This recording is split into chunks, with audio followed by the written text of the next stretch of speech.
be the last question from the floor, then I will ask 2 questions from the note, then we go for lunch. Bismillahirrahmanirrahim. Assalamualaikum warahmatullahi wabarakatuh. I think I would like to say mabruk to Maulana for a very awesome and mind-blowing speech. I have a couple of questions, but before that, with your permission, I'd like to share my mind on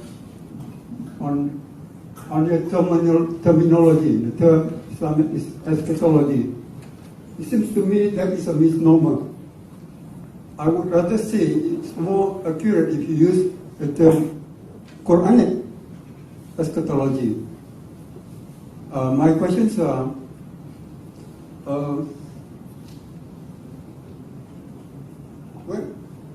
during the resurrection of the Messiah, what is the language he will be using? I suppose we are all aware that he wasn't speaking Arabic, and so what language will he be using? Number 2, when you say dinar and rupees, riyal, you mean Saudi Arabian dinar?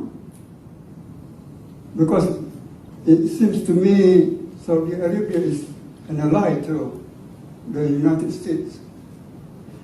And what is your opinion on the return of Islamic Caliphate, and how would it take place in the events of the Akhir Zaman? Thank you, sir. Assalamu alaikum. The problem you face when you ask me 4, 5, 6 questions is I forget them all. So don't blame me.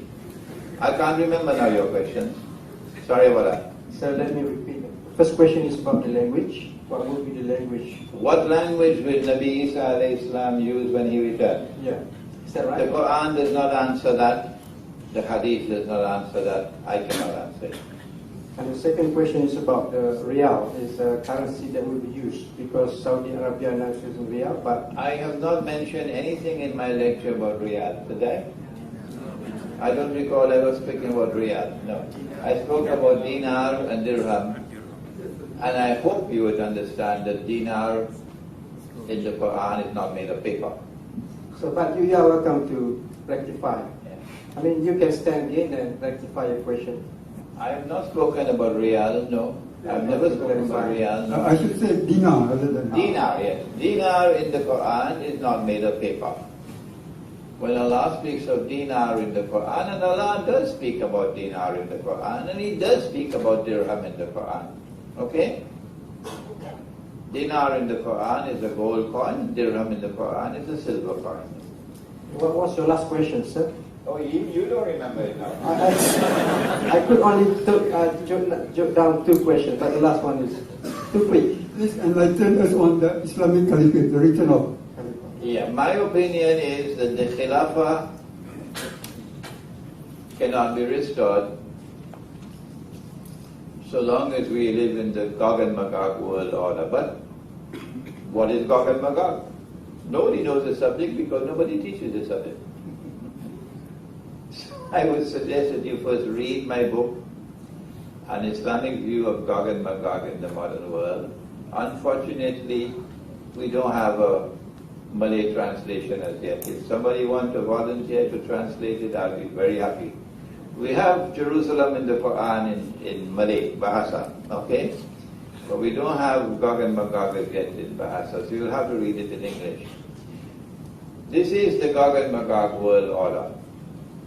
Because the rest of the ayah, I said, وَحَرَامٌ عَلَى قَرْيَةٍ أَهْلَكْنَاهَا أَنَّهُ لَا يَرْجِعُونَ Surah Al-Anbiya. That there's a ban placed on them, that they can never return to this town to reclaim it as their own. No, tak boleh. This town which we have destroyed, they will never haramun alayh. Ala qaryatin ahlak annahum la yarji'un. They can never return to reclaim it as they own. Now comes the next ayah.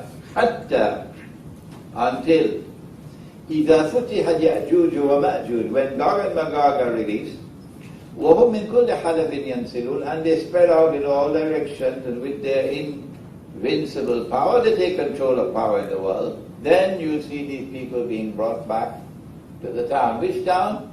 My answer, Jerusalem. So this is the proof that we now live in the world order of Gog and Magog.